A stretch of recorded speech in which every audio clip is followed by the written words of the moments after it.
Mine's kind of a low rider, jangly ride, but Jangly ride. We have an episode title. it's a Bobo stand. Oh, that's actually pretty stiff. Ew. That's what she said. Okay. So you just you're working on a project for a favorite teacher of yours who is retiring. Mm-hmm. So you are going back, your TV teacher. So there's a lot of My high school TV teacher. right. Who, yeah, I mean, she's also a family friend. Family friend, yeah. We don't have to do all that. But so you're gonna go down to Florida and do a party. So you're editing a video for her right now, and you have an enviable amount of footage that you shot when you were in high school. And so you're going through that, and this is causing a paradigm shift for you. Can you tell us what the paradigm shift is? Yeah, it is. It's weird. It's emotional and heavy, but it's also like it's revealing a lot of past shame that I think I've been hanging on to, and I don't know. I think in my head, I have a version of my adolescence, high school, coming of age time. There's a version that it's in my head that I'm realizing is really just my internal experience of what occurred.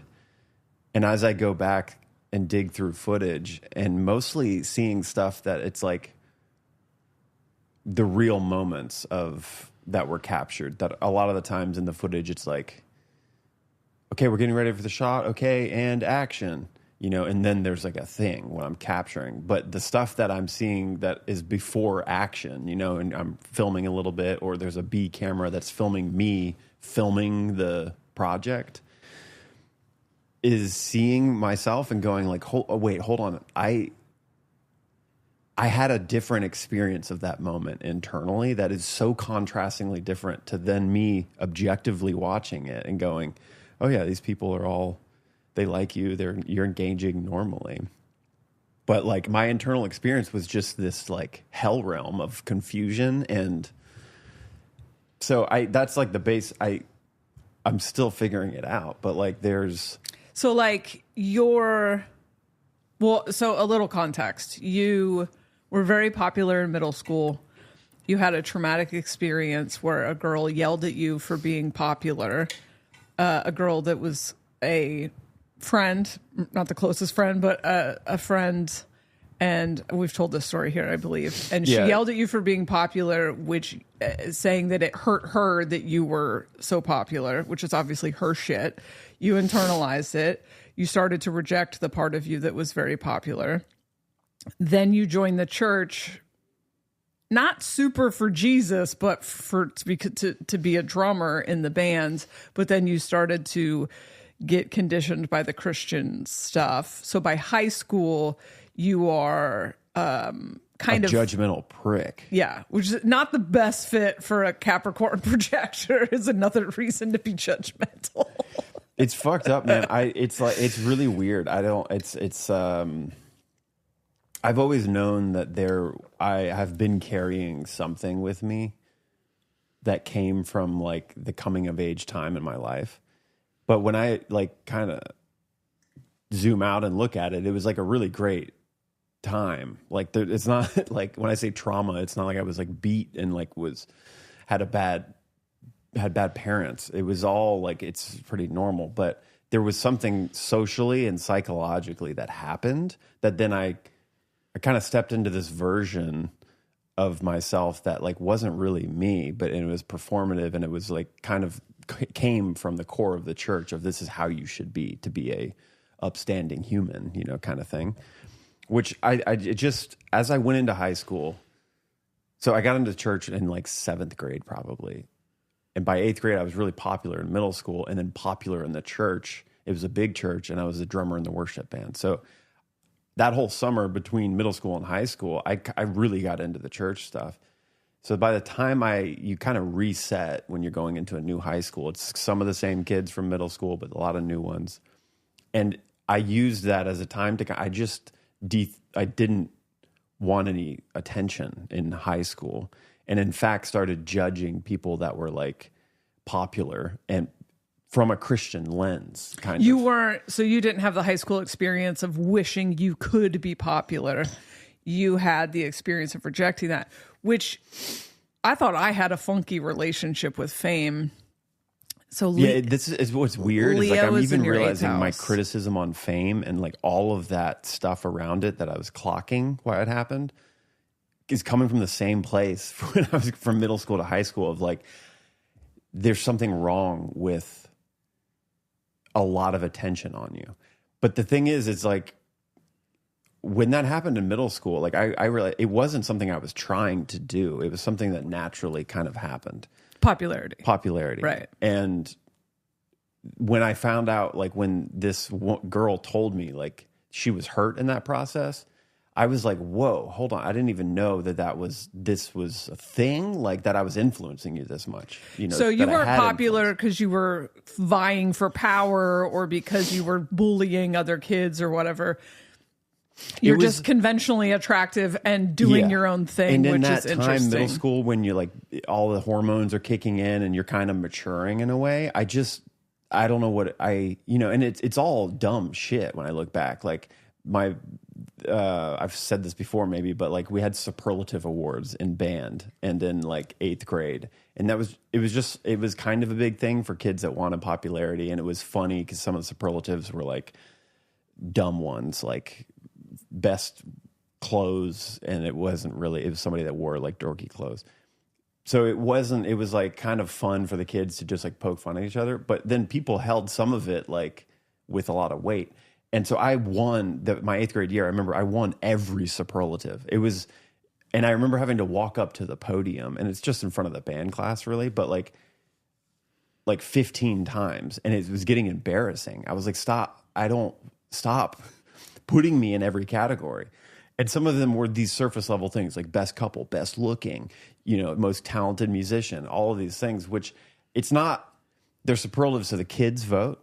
Yeah. And some of them weren't valid. I was not the best musician. There were other better musicians, And so that stuff does get to your head a little bit. And I would say like, in middle school, I was probably like a little bit of a cocky bastard, But that was all just like, I'm just being me, and I'm discovering who that is. So when I found out that this like influence that came when you were popular it was just going to hurt some people, because it isolates them. It makes them feel like, oh, I'm not good enough.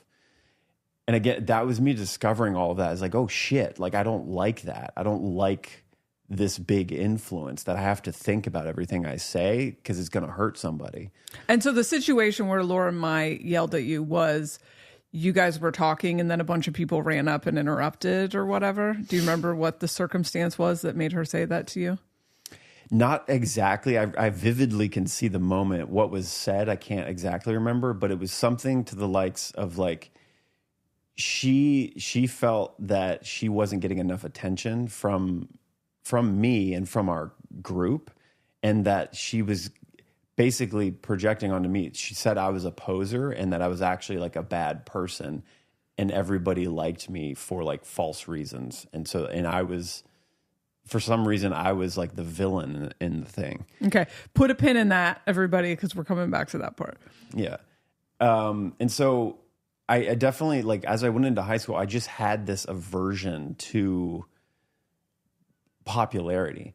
So when she said that, did you go like, no, fuck you, I didn't do anything wrong? Or did you go, oh no, I'm bad? I think in the moment I tried to defend myself, and I kind of was like, because it was an attack on something that I wasn't actively doing. It was like a circumstance of the situation. It was like a general judgment about you as a person, vague. Yeah, and it was like the middle school, high school thing. You're all trying to vie for like popularity and all of that stuff. So some of it's like, it is out of context. But I think I remember being like, wait, what? Like trying to defend something. I felt very innocent. And so it was embarrassing because it was in a group of people. And I think I stumbled, and she kind of made this huge thing and left. And so, then I internally was like, am I bad? Yeah. Like, did I actually try to hurt this person? And I think I started clocking some of the natural, like when you're popular, you have a cockiness about you. It's really just confidence, but you're exploring it. So you present it and it's kind of cocky sometimes. And I just remember seeing videos of myself and being like, oh, you're a little like, fucking get off the pedestal, So I knew there was something real about it, but I didn't really figure it out. I didn't make sense of it. I just started to really lean away from seeking, like overtly seeking attention. And in fact, was trying to avoid it, and go in the dark a little bit. But the thing is, here's what's interesting is that like I've discovered over time is that I did want attention. I think we all do in some way. And so I had this judgmental thing from Christianity more about like the things you're exploring as a high schooler. So sexuality and like what kind of music you're listening to. Do you cuss? All of these things that started to become like, if somebody does any of these things, they're not worthy of my friendship and I shouldn't be friends with them. Yeah. Which they tell you to. Yeah. And I'm better than them. Right. And so then this thing got like pointed inward where this natural like way of being that just did get attention to people. And that's just being like eccentric and authentic and like fun and talented. And that came really naturally to me, but I kept trying to hide that. And I became really hipster and Christian. And so then I did all of that expressing in the Christian world, but it was very calculated and then in high school, I started to judge all of these people and not be friends with them anymore. But I don't know. It's like, I'm still figuring it out, but I essentially all through high school, every person at high school was like this villain to me. But I was also jealous inside and I liked some of those people and I wanted to be friends with them, but thought I couldn't because of the Christian morality. And I was also like popular in church. So it was weird. But it was okay that I was popular with those church kids because we were all Christians or something. And like, but the thing is, it's deep inside me. I knew after I graduated and I went to LA and I went into the world, I didn't go to college. I had a college experience kind of, but like I looked back pretty quickly and was really regretful of not having a proper high school experience because I was judging everybody through this lens and avoided having some really like great coming of age moments at high school parties and like doing the natural shit. And I was like trying to be so mature and judgmental that I missed a lot of it. And I knew like when I got to LA, I started looking back. I was like, I didn't, because I would hear stories from other kids. Oh man, in high school we did this and this. And I was like, oh, I had the opportunity to do that. I chose not to because I thought I was better. And I don't know. It's just, we're all villains. And as I go back through this footage, I'm seeing them as like, they weren't villains at all. They were just being themselves. And I didn't want to hang out, and I did have an air of like, I'm better than you. That's off-putting to people, and it's weird. I think it's like, as I did become successful and like famous kind of, there was this thing I was like, I'm showing you guys. I'm going to prove something to you guys who aren't even paying attention to me. But I thought they don't respect me. Yeah. And I'm the one who rejected them and was jealous of that thing that they had that I rejected. It's this weird loop that I really was carrying for a long time. Like, because once I then got successful, I was like, oh, they're all, they all now see me as like, I was a really talented person and cool and deserved all this attention, which it's just it's weird thing when you realize you create your own kind of hell that creates a trauma that then you carry forever.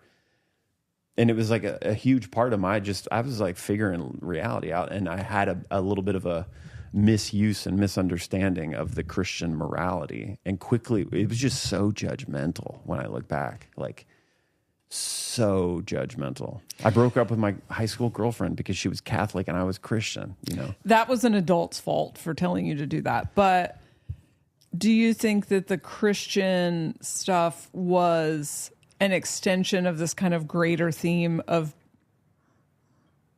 not getting to experience something in the moment because you're being overly serious. Mm-hmm.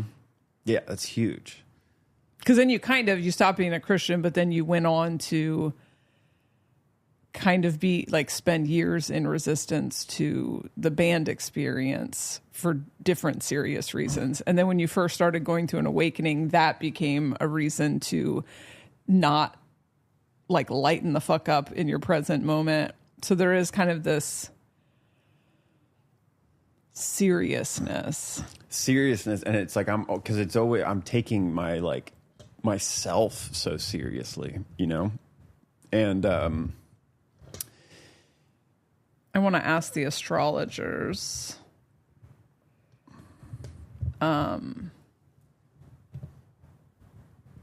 So Mark has an 11th house Scorpio midheaven, and his south node is in Scorpio, and Pluto is there in as well. Sorry. Damn.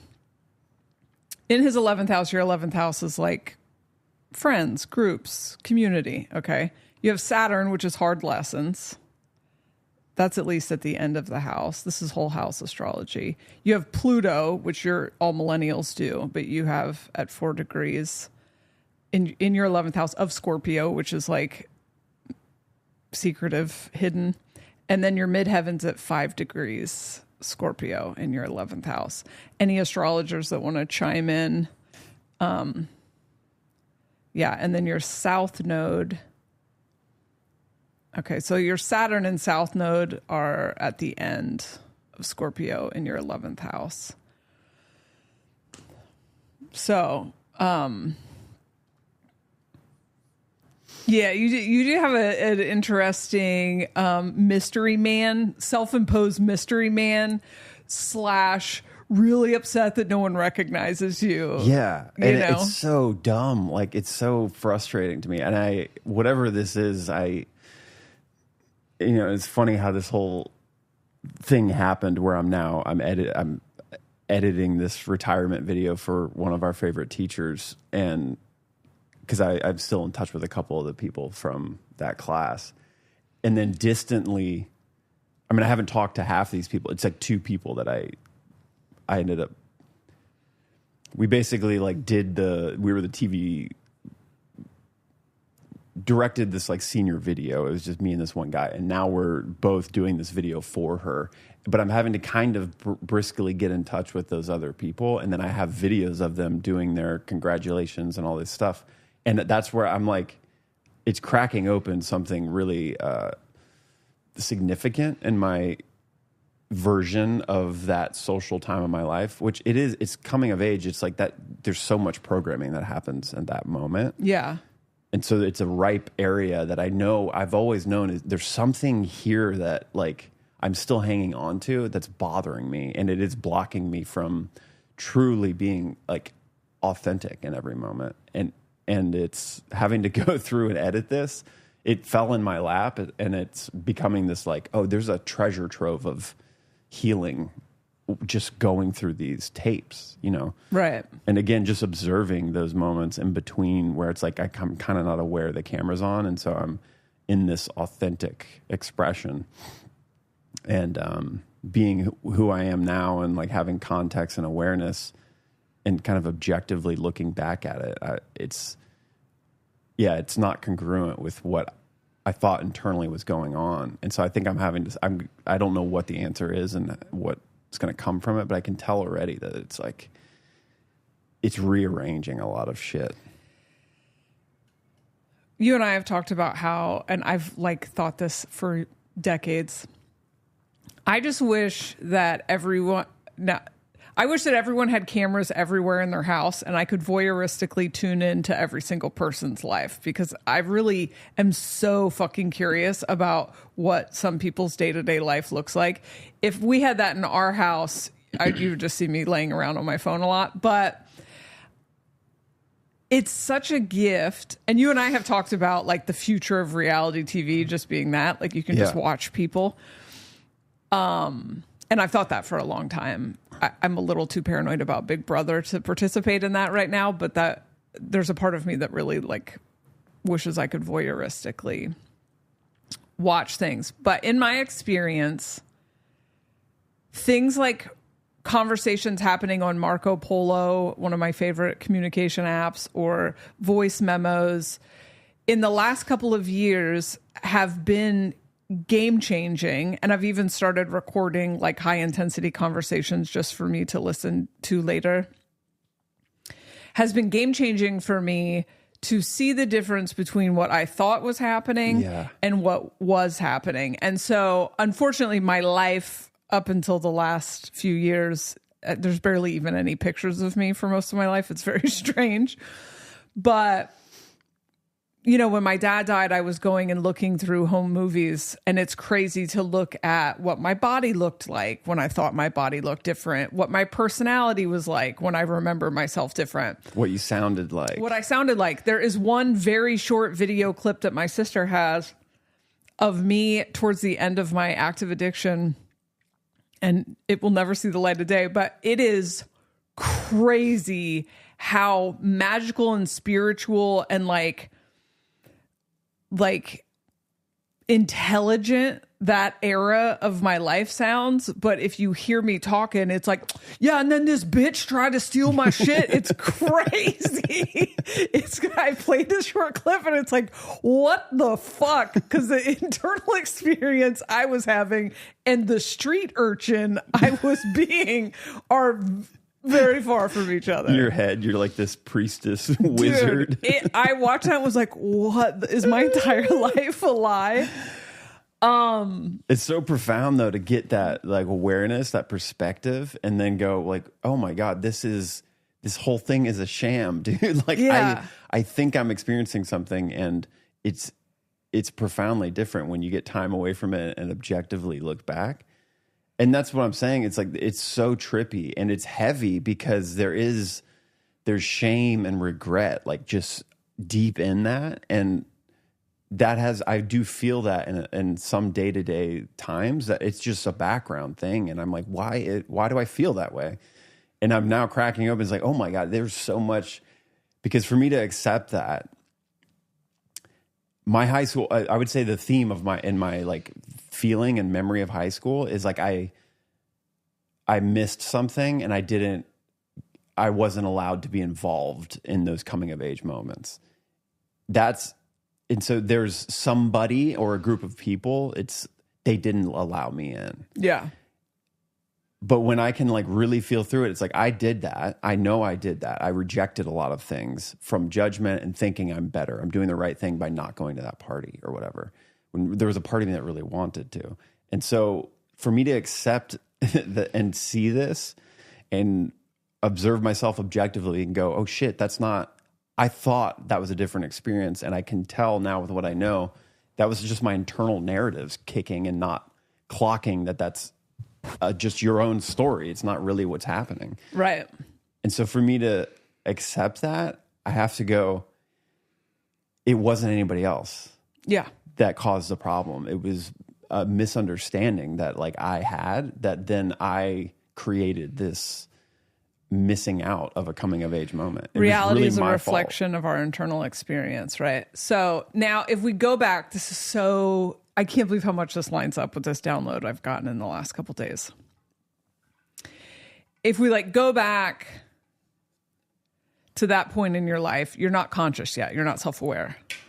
So when you're having feelings, you can't clock the feelings in real time. You can't get curious about the feelings because the part of you that's able to go, why do I feel left out, isn't online. Yeah, right. You haven't woken up.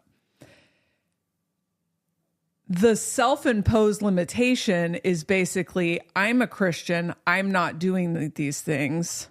You should all do what I think you should do so that I can feel like I'm a part of this, right? Like everyone should just do what I want them to do at all times. I am the main character of this movie, and you are all accessories in this movie. And now I feel left out because you're going to parties that don't align with my moral compass at this moment, So right? fucked. Yeah.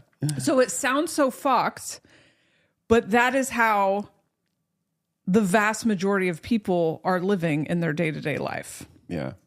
So I've said this on here a few times as it's been unraveling for me, but the awakening I had in 2000 with the aliens and the whatever was a mental awakening about reality not being what you're told it is. Like started to wake up out of the like mass,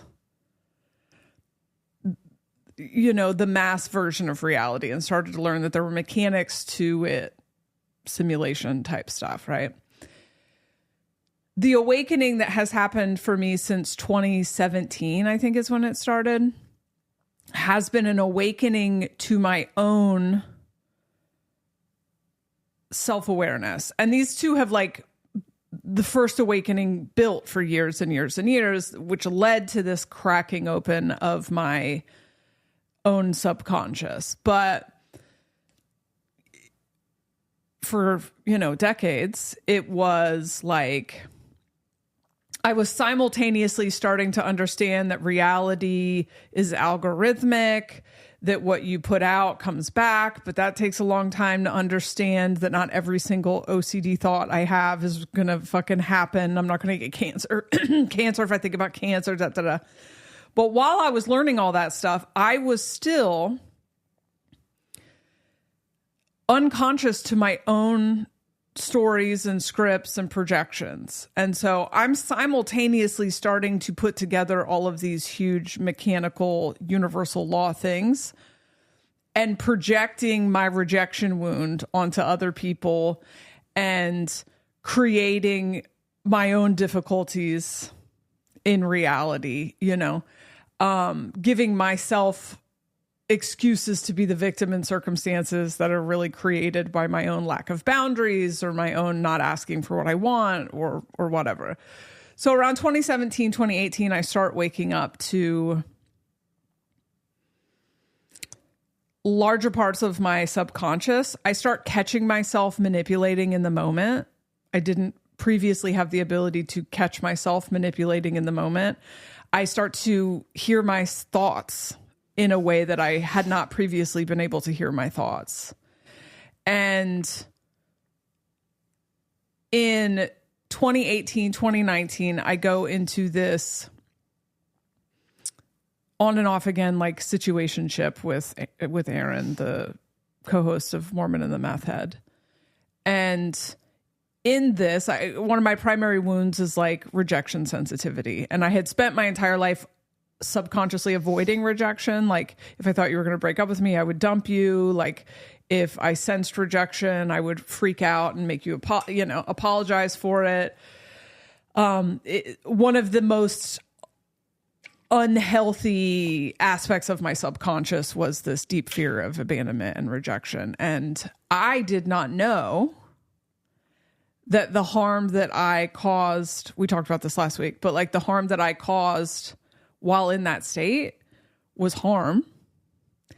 And I did not know that the things that I perceived in the situations were not real, because I was playing out a movie. Because at that point in my life, I had main character syndrome. I believed my experience to be the experience. And until the last 6 or so years, I had not yet learned how to hold complexity. Holding complexity means I can hold my experience and also clearly see what you believe your experience to be. I caught myself doing shitty stuff to Aaron that was really hard for me to face. And I don't know, I can't tell you what made me start waking up like this, but I've told this story maybe even on the last episode, but we worked together and then we were on and off again in a romantic relationship that like I wanted more than he wanted. And our relationship was open. I didn't really want it to be open, but I did that to myself, you know. I said yes to things I didn't want to do because I didn't want to face the reality that he otherwise wouldn't want to be in a relationship with me. And there was a day where he told me he was going on a date, and I got flooded with feelings about that I was not yet conscious enough. Like, I didn't know to go, oh, what are these feelings? Oh, I'm feeling jealousy. I wasn't self-aware like that. So I got flooded with this sense of urgency and resentment and that I could not identify. And then I chastised him for not being available to write. We had a couple projects we were working on, a couple pitches we had to do. And those pitches did not need to be done on a Saturday night. And I ruined his day and ruined his ability to go on this date because I drug him into an hours-long argument about his commitment to our work partnership. And this was the first time that in real time, I've done this to countless partners and siblings and stuff in my life. This was the first time that halfway through a voice in my head said, what if this isn't true? What if you're not really upset about the work? And of course he's fawning, you know, and apologizing and crying. And I've created this big thing. And this is most of the romantic relationships I'd had in my life at this point were toxic because of this aspect of me. But if you would have asked me in 2018, I would have this kind of heroic victim martyr narrative about my relationships, that I had just been in relationships with men who didn't care, who brought me into relationships and abandoned me, that I was never a priority, that you know, one man chose video games over me. Like, I really did not have self-awareness about the fact that I would say a very healthy percentage of the conflict in my toxic relationships was a result of something like this. Me experiencing some sort of activation of rejection sensitivity, you know, which can be a trait of ADHD. I also had a traumatic childhood. Those are not excuses, but they are context. And so I was not, at that point, I had never become aware in the moment like that. And that did not stop me from continuing. As a matter of fact, what happened as soon as I can like draw you a picture of where I was in a, like a play cafe. My kids were playing in a ball pit and I was sitting in front of a computer. He, by the way, was going to sit there and work with me on the phone for the next 2 hours. But then he just said, I got a date with this hot girl or whatever. He thinks we have a relationship that's like, okay, like that. And because I'm not being honest with him or myself about the fact that, like, I can't have this kind of open relationship, you know? And so the second I thought for a second, what if this isn't true? I then felt an overwhelm of shame because that version of me still lived in a world where I had to be right. And, you know what I mean? I was very fragile and stuff. And so then the shame of, like, you know, what if that gets seen? I doubled down so hard. It was like then almost worse on him. I got worse in that, you know? And so, and when I used to feel like rejected or whatever, like I would be like, I would break up with you. I would fucking I would try to make you jealous. Like I would do, not you, but like partners. I would do all these fucked up things and I would feel justified in doing them because in my mind, you just did something really horrible to me, so you deserve whatever happens. And so I believe that conversation ended with me saying, like, I'm just not going to involve you in any of these projects anymore, which was something that was, like, really important to him. I probably took it back later. But so that was the beginning, and I want to say that was 2018, but it could have been 2019.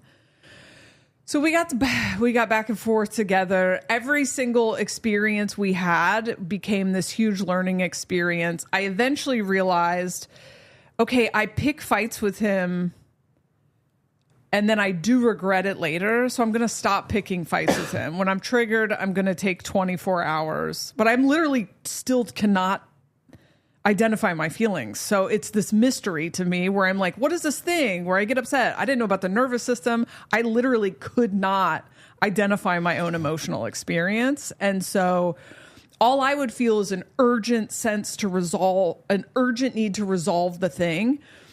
And I would be offended about something, but my brain would just manufacture something to be offended about. And then after we've gone through a whole fucking ordeal, I would realize that the thing was dumb. So in the beginning, I would go, okay, well, I'm just going to wait 24 hours before I talk. And then I started learning how to like calm down, still not really identifying my thing. So we break up in May of 2019. We take a couple months apart, and this emotional aspect of myself that I suppose I pushed into my subconscious as a child because it wasn't safe. Suddenly I have access to this, and suddenly now I can go, oh, I feel jealous. Like I feel like these things I'm starting to be able to hear that.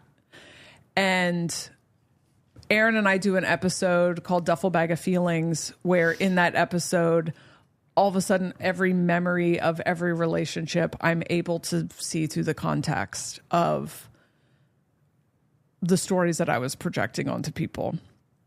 And this was an extremely painful experience because one of the most toxic relationships I had was with someone who later committed suicide. And so I can't go apologize to that person. That was in 2019, and over the years, this has built, and I have been able to now have a healthy romantic relationship with, I'm not going to say you've never seen that aspect of me, but I have been able to bring that aspect of myself very far into consciousness. And I've been able to do that by using language like, I am experiencing you as... or, okay, my experience of this is this. I may be projecting, but... And in our early relationship, I remember sitting on the porch in the Nashville house and saying, I might be projecting, but I'm experiencing you as not caring about blah, blah, blah. And I remember in my head this voice screaming, you're not projecting. You're not projecting. It felt like I was disarming a bomb inside of myself, like a security system that was set up to protect me. And I was, I had my finger on like I was in grave danger. And now when I say I'm experiencing you as, I'm not anxious. I'm not nervous. I'm not afraid that you're going to destroy me by me allowing myself to be vulnerable. When I say it, I mean it. And we don't even really have conflict anymore. I mean, it's now we both are able to like be curious very fast and identify our own feelings. And if we do have to go like, hey, this made me feel this or this, it's collaborative, it's curious, it's calm. And I'm not experiencing a loop of my own stories in your reflection. Okay. So that has spoiled me a little bit.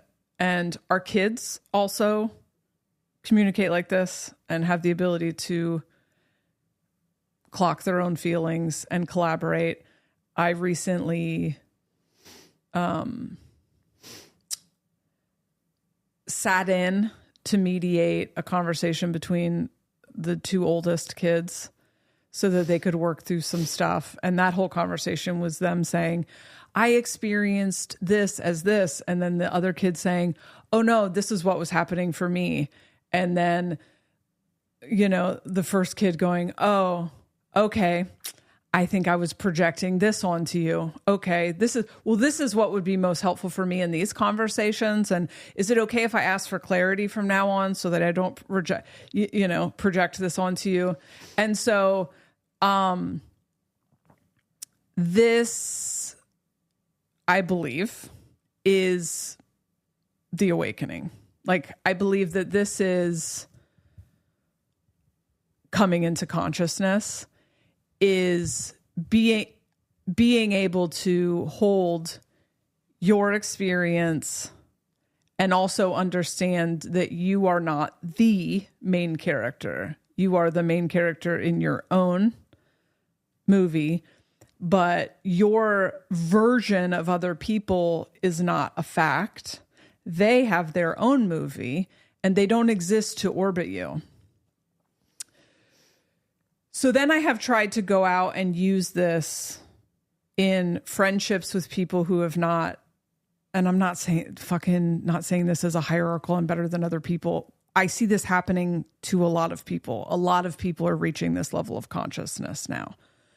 I believe, like I said, that this is the awakening that will determine what version of the Cross of Sleeping Phoenix you experience. And it seems to just be happening to people. But I believe that this is the purpose of all of the healing work, right?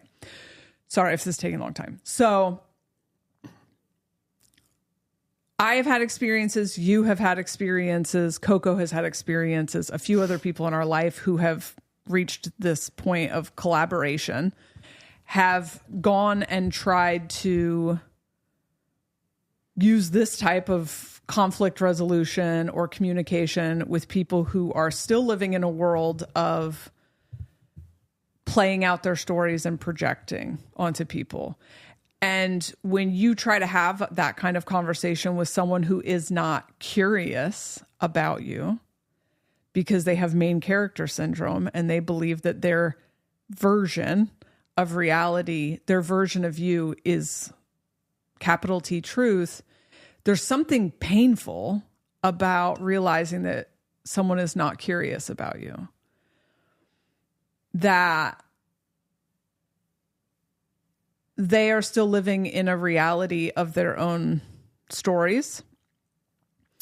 And so they need you as a mirror for their stories, and they don't care to know what your experience was. And when you try to share your experience, they may straight up ignore you, or they may call you manipulative, or they may debate the fact, get caught up in semantics and run you in circles. There's a fragility. There's a fear of being wrong. There's an inability to be vulnerable. There is a defensiveness. There is all of the things like coming in and go, even if you can see them. Do you know what I mean? And so something I've been sitting with for the last couple weeks, because I've had friendships end in the last 6 months, and this is the disconnect. It's painful to spend years with someone in your life as a friend or partner or parent or family member, and then come to the realization that they are not curious about you. You don't exist to them outside of whatever role they need you to play for the story that they're playing out, that they've probably been playing out for thousands of lifetimes, right? So now I feel like what's happening for you watching these kids, watching these things is like you weren't able to have connections with those guys because you weren't curious about them as people. You casted them as villains. Mm-hmm. They didn't do anything to deserve that. You casted them as that, and you created the scenario that you played out. Most of them are not even privy to it. And now you're having to go back and look and be like, oh, I was just playing a movie in which I somehow made myself the victim of something that I created. And many of these people were not aware, but some of them might have been, like some of them might have felt something off, But the scenarios in my life in which I've had people apologize to me for things that were fucking bullshit in hindsight. Aaron sat there defending for a while and then eventually apologizing for not being committed enough to our work. And that was nonsense. It was something I made up because I couldn't identify my own feelings, and I couldn't sit with the discomfort of the reality that this guy just wasn't fucking into me like that. Do you know what I mean? So rather than me just sitting with my own fucking feelings, I made this person's life hell. And he was the first person that was my first time, That was my first situationship. I'd never had that before. The person who committed suicide, he did not commit suicide while we were together, but like that person loved me. He just liked playing a video game. And we would be sitting, in my defense, I was on meth, but we would be sitting in the room and he would say something excited about the video game. Like, oh my God, I beat this level. And in hindsight now, with eyes to see, I can look back and see what would happen in me. But watching him be so lit up about the video game would trigger this unconscious, like, he's not excited like that about me. He doesn't love you. He doesn't want to be here. By the way, in hindsight, extremely autistic man. I did not have that context back then, and very much loved me, but was extremely autistic. And he was sharing his special interest with me because he loved me. And this boiling overwhelm of shame and rejection would boil up, and then my mind would manufacture a reason to be upset, and I would ruin his night. We would spend the rest of the night fighting about some nonsense semantics, because back then I was not capable of introspecting and identifying my own feelings. And so I would lash out and punish him. And at the root of that, it is because I had main character syndrome, and I saw him as an accessory to my life, a supporting character to my story, rather than being curious about him and his experience. If I was curious about him, I would have come to understand. I mean, we didn't know a lot about autism back then. We didn't have social media yet. But like, if I was curious about him, I could have seen that him talking to me about his special interest was him showing me love. I could have seen that. But I wanted him to show up the way that I wanted him to show up. I wanted him to go out and do things with me. That's how I wanted him to show me love. And this is my world, and you're just living in it. And if you're not going to show it to me the way that I want to show it to you, I'm going to villainize you and tell you that you're bad. And we're all doing that. And we're born and raised into a world. And there were things I did that were loving and seemed like I was trying to understand him, but they were all for me. They were so that I could get him to do what I wanted him to do. And this is how most of us are moving through the world. So what clicked for me on a live stream the other night is that this thing that has never fucking made sense to me about service to self and service to others. When I hear service to self, service to others, I feel that is true. And I feel that is a riddle about the mechanics of reality that has not yet come into focus. But every time we talk, and all of these riddles are always worded in a way that is very trickstery, that is like our conditioning about what these things mean. It's a trick. It's a riddle, right? And so service to self, service to others can easily be like, you need to live your life for others. You need to do that. And you and I fucking know that that's not it, right? All the other information about it is riddle-like. It's like, no, you just need to be yourself. You just need to be authentic. If you just do your own thing, then you know, it is in service to the whole or whatever. But then it's like, you were born and raised into a service to self reality, right? Which is like main character syndrome. That's another word. Fucking exactly what it is, right? Yeah. And so when I hear you're born into a service to self reality, what do people think? They think rugged individualism. It's all very Americanized for us, but the reality didn't begin with the United States of America. You know what I mean? And you look at other cultures, and they are more tribal, right? They are more collective than we are. None of these things have been universal since the beginning of humanity. What is universal since the beginning of humanity, since the beginning of the dissension, let's say, is that what you were born into is a hall of mirrors of your own internal experience and main character syndrome. And even if you are born and dedicate your entire life to serving other people, If you are doing that because the character you are playing is serving other people, you are still service to self. Right. What fucking clicked for me the other day is the difference between service to self and service to others, I believe, as of this hot baby download, is that service to self is main character syndrome. You can perceive your stories and you can perceive other humans in through the reference point of what character they play in your life. You cannot hold complexity. And so another thing that's confusing is holding complexity is like truly being able to clearly see your experience of something and someone else's experience of something. An example of this, since it's polarizing for people, is Donald Trump is someone that people are constantly telling you their stories about, right? And so you have some people who think he is this hand-wringing villain that is constantly thinking about ways to fuck people over and dominate people or whatever.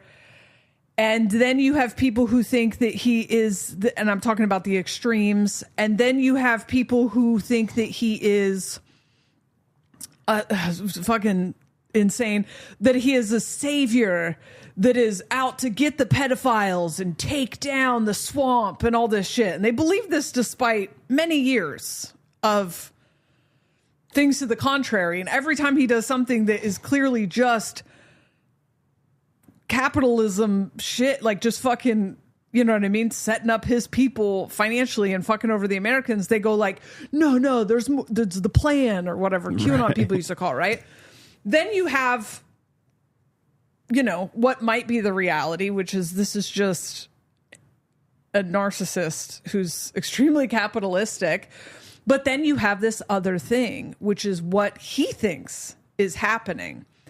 And the ability to look at someone, even someone you find, especially someone you find triggering, and see what they think is happening without going, but that's not what's happening. Right. You know what I mean? Understanding that there is my perception of it that is going to be heavily influenced by the impact he's having on me. Right. And the stories I have and the things I'm looking for. You know, if you are like, I'm a Republican no matter what, or you vote blue no matter who, you're not going to see this person clearly. You're not, because you have a dog in the fight, right? And then, but then being able to see past your own feelings about someone and go, oh, but this is what he thinks is going on. And when you try to talk about this complexity to people who have not yet, you know, found the capacity to do that, they're like, you're telling me that I have to like him. And it's like, no, literally, like, no person with main character syndrome. Yeah. Everything doesn't fit in that or that. As a matter of fact, when you're dealing with what people believe to be fascism coming in, you would greatly benefit from being able to see what they think is happening. Yeah, that's what's so crazy, dude. You get so much data. You get so much fucking data. Yeah, and then you can, you know, what you do with that data is many things. I mean, you can kind of predict what is coming. You can avoid getting injured. You can outwit that person. There's so much in it, you know? Yeah. And I think even on the context of just if you're arguing with your spouse and being able to do that, you get an understanding of whatever the argument was centered around or whatever. You actually understand it and you can transmute it and move forward. There's like, oh, I experienced you this way, and then the person goes, oh, well, this was my experience, and you go, oh shit, I didn't know you were dealing with all of that. That's why you were ignoring me. Oh, you know, right. Like, boom, gone. The narrative pops in my head. It's like the data makes your narrative actually morph into something that makes more sense, and then the thing you were afraid of actually isn't there most of the time. You know? The matrix that your average person is stuck in is a matrix of their own narratives. And it's become very loud to me when people are trapped in a world of binary narratives, because everything's a story. And then there's also the thing where like people cannot tell the difference between their feelings and stories. And so they go, well, now I'm trying to talk to you about my feelings. You know, you don't give a shit about what? And it's like, that's not a feeling. That's not your story about me or anyone else is not an emotion. So it's like people like there's just stories, and those stories are tracks. They are loops. They are loops we've all been doing for thousands of years. So I have my primary loop story is you brought me here and you left me. And I played that out and I brought that into this lifetime, I'm sure. And then that played out with my dad bringing me to my mom's house when I was 5 and leaving me there. And then every relationship I got in, these people were all in love with me. Every relationship I had besides the situationship, I was loved. I was wanted. They were all autistic in hindsight, and so kind of up their own butts. And then I would be like, you brought me into this vulnerable state and left me here. So I would play that out on them, right? And so, and I had other stories as well. I also have the really obsessed with proving myself to someone who's committed to misunderstanding me loop as well. And so becoming conscious is waking up out of these stories so that you can hold complexity. And the holding complexity is not so that you can kumbaya with everyone you don't fucking like. It's so that you can navigate the realm in the fact that you live on the planet with people you don't agree with. So why not understand what they're saying and react accordingly? And if that, not react, decide what you're going to do accordingly. So if you believe that this is a fascist dictator trying to take over the realm, why wouldn't you want to understand what they think is happening? Because I promise you, those guys, none of those guys are conscious. They're not conscious. They don't know why they're doing the things that they're doing. They don't have the capacity. Most of these people are not intelligent enough to be the hand-wringing villains that, like, we also were raised on like bullshit cartoons of like Smurfs or He-Man or whatever, where there's this hand-wringing villain in the castle who's like, I'm going to do this for this reason. People are not like that. They don't know why they're doing the things they're doing. You know, Trump is a narcissist, which is pretty clear, not to diagnose someone, but like, he can't get through a conversation about literally anything without sucking his own dick for 45 minutes first. He's trying to prove something to someone. That's what's going on for him, right? And he is he's a capitalist, like late stage capitalist. Like he's about getting money for himself and for people that he cares about. And so... And in his world... That's a virtue. Good thing. Yeah. He is at the top of that. Right. And therefore he is warranted praise and all of the, yeah. That's and he the does story. not give a fuck about the people. Like he doesn't, he goes to these, towns and he does these rallies with people whose stories are going to make it easy for him to get their votes or get their support. And he finds people who are looking for a savior to worship, and that's good for him because he's a narcissist, and and so he's not, and now he has dementia, which I feel like is pretty obvious, but he's just, it's helpful to understand what makes him tick. I said years ago, if the people on the left were smart, they would start praising him for getting universal health care, because his dumbass would, if he would have been like, oh, I can get a lot of praise for promoting universal health care, I'll do that. Because like literally this is an unconscious, automaton just seeking validation.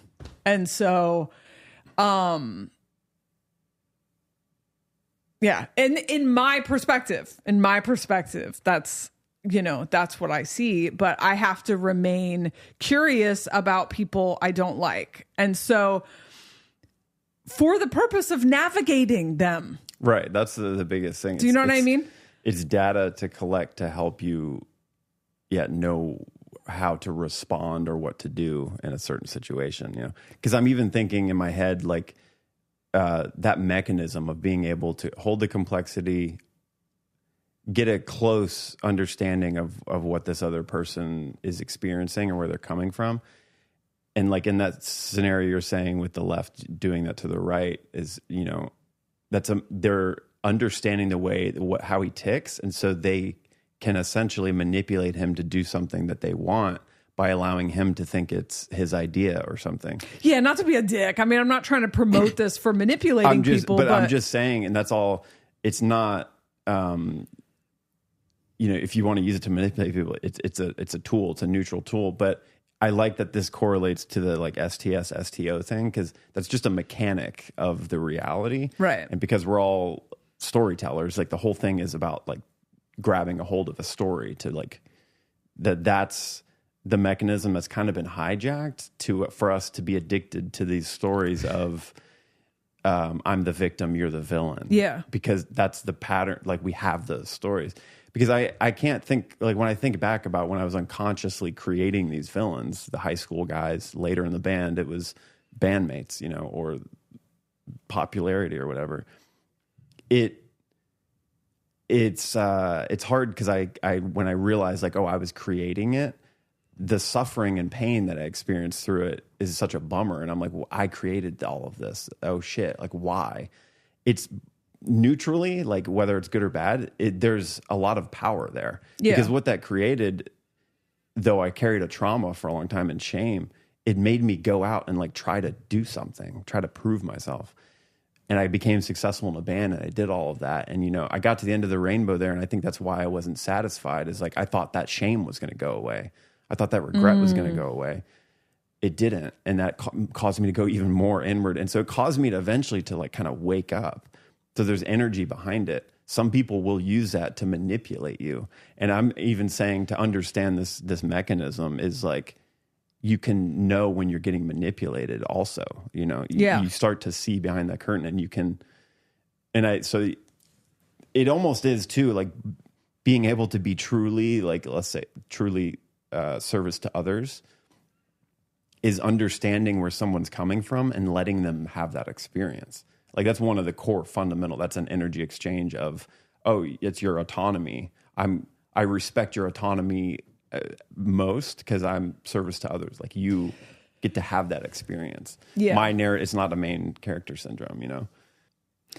So I looked up what service to self, service to others, just a quick like internet thing to see if this lines up with this. And it talks about STS being...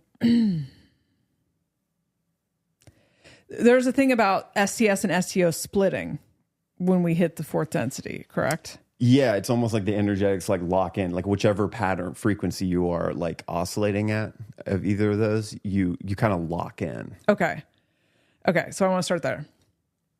The STS STO correlation just came to me like a day ago, so I'm still kind of working through that. But this thing I've been talking about privately, maybe a little bit on Patreon, maybe I talked about it last week. I also now have no memory, no short-term memory. Dude, my memory's jacked. I don't think we're supposed to have one because a construct of cross-up planning was continuity, and we're losing that. And so I think our ability to like connect past, present, future is kind of going away. It's not necessary where we're going. Okay.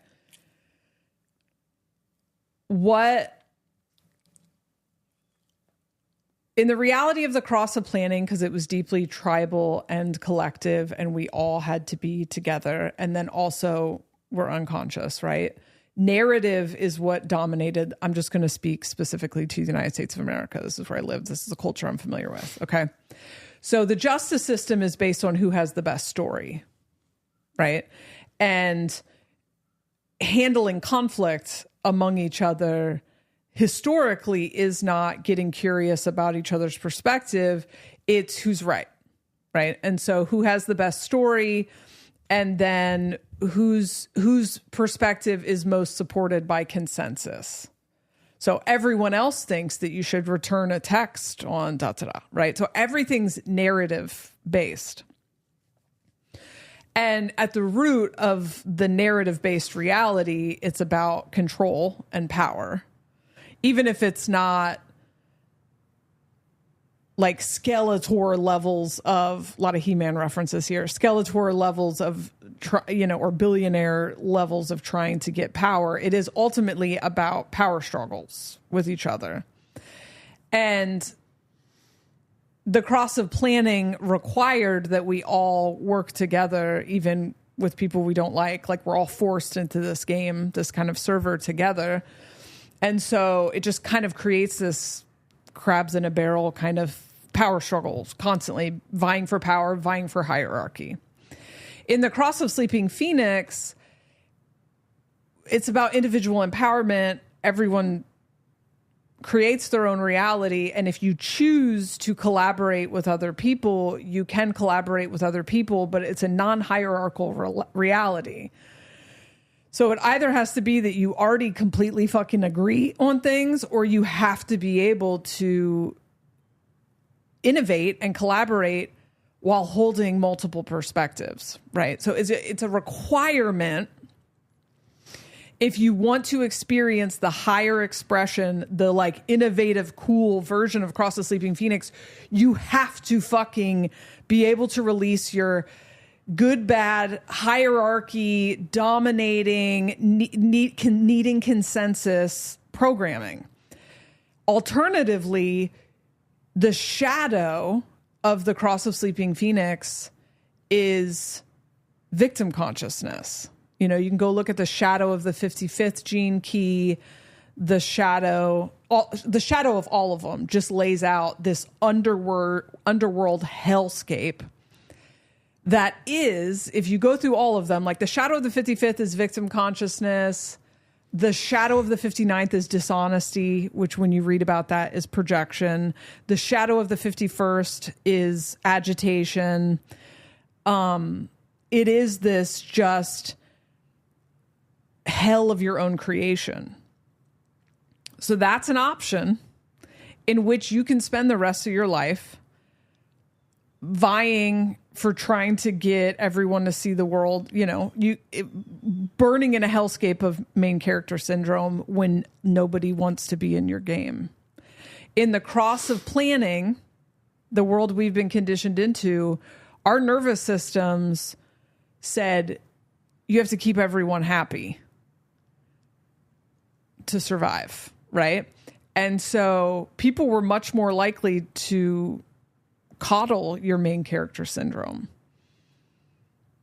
because they were trying to stay safe. But in the Cross of Sleeping Phoenix, our nervous system says you have to be honest. You know what I mean? You have to be authentic more than anything else. And so people are not going to want to fuck with you if you have main character syndrome. And so this is this thing that has happened. I've had multiple friendships end in the last 6 months. I don't typically go through friendship breakups. It's relatively rare for me.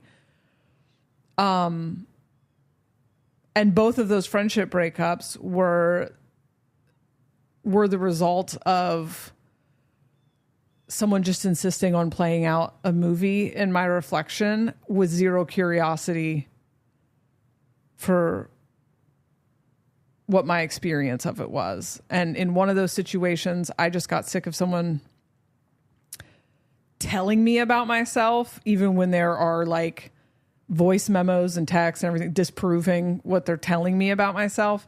And I just got tired of someone being abusive in their assertions. And in the other situation, this person was just telling me something about myself that I was straight up I'm not saying that or doing that. And they couldn't even they're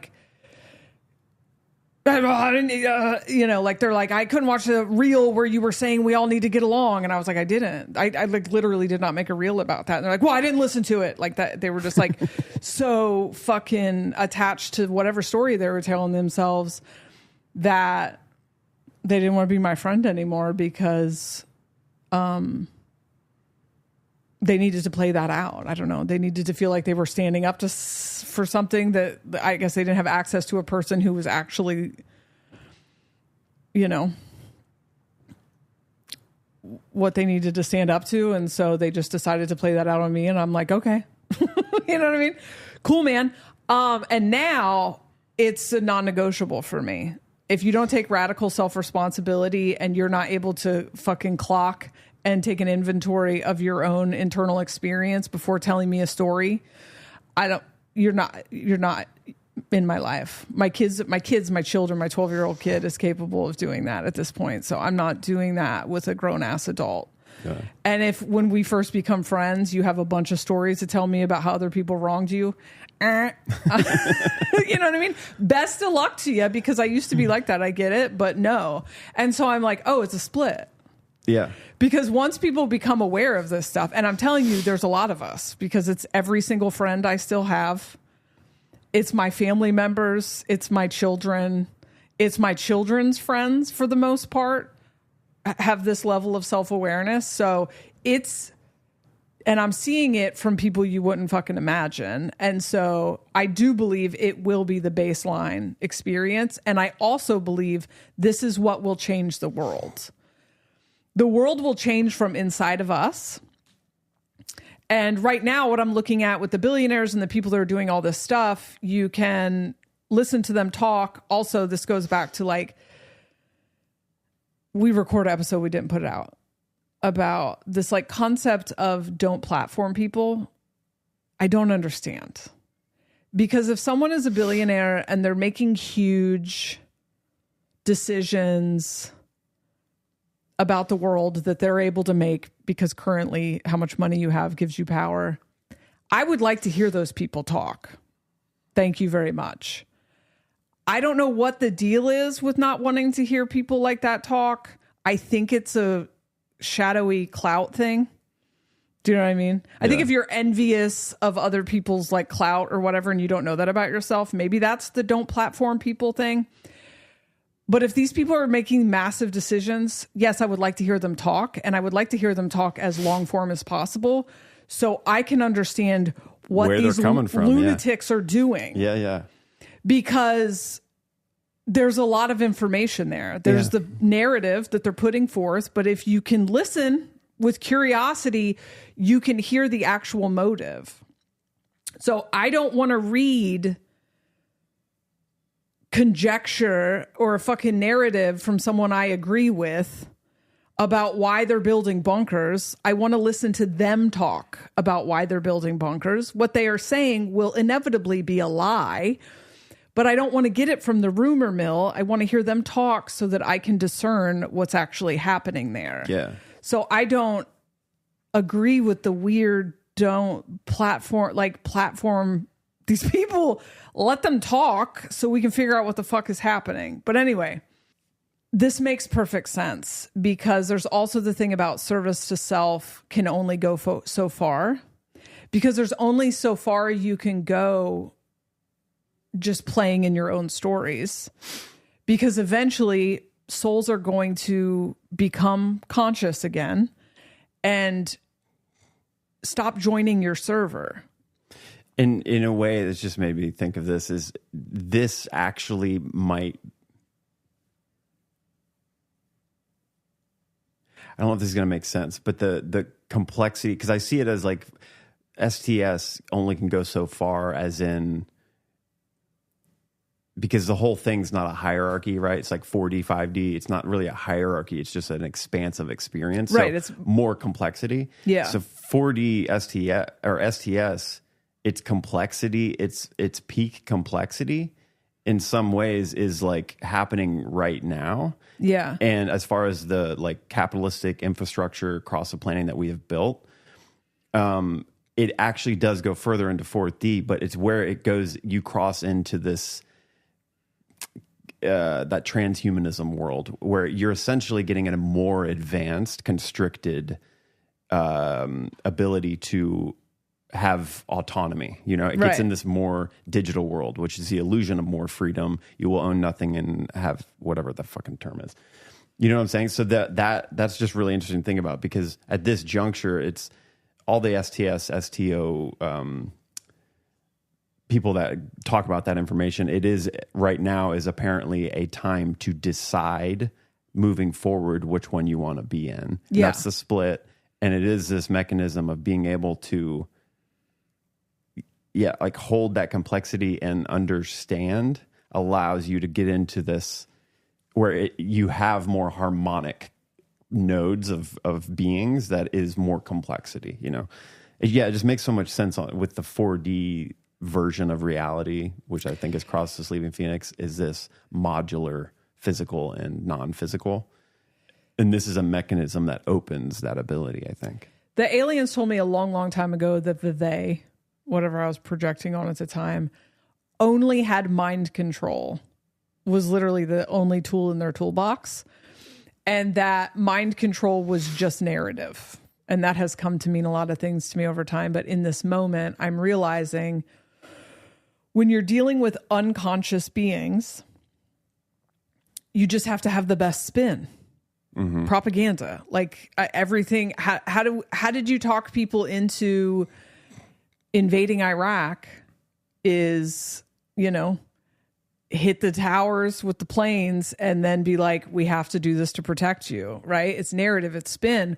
Well, look at the moment we're in right now. Every 5 minutes, they're like, aliens are here, which would have crushed in 2016, but people are becoming conscious. And so people now go, that's narrative. And in the Cross of Sleeping Phoenix, one of the constructs is the 57th gate, which is discernment.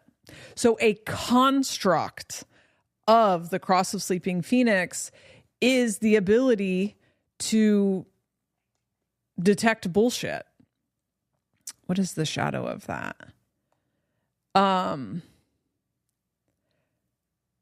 What is the thing about STS? The service to okay, so service to self, main character syndrome.